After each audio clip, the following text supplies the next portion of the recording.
న్యూజిలాండ్లో నరమేధం సృష్టించిన దుండగుడు బ్రెంటన్ టారెంట్ను ఈరోజు కోర్టులో హాజరుపరిచారు. శుక్రవారం ఆల్నూర్, లిన్వుడ్ మసీదుల్లో సృష్టించిన మారణ హోమానికి గాను అతడిపై హత్యారోపణ కింద పోలీసులు కేసు నమోదు చేశారు.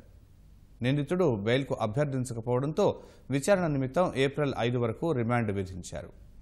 ఖైదీ దుస్తులు, చేతులకు బేడీలు వేసి పటిష్ట భద్రత మధ్య నిందితుడిని పోలీసులు కోర్టుకు తీసుకువచ్చారు.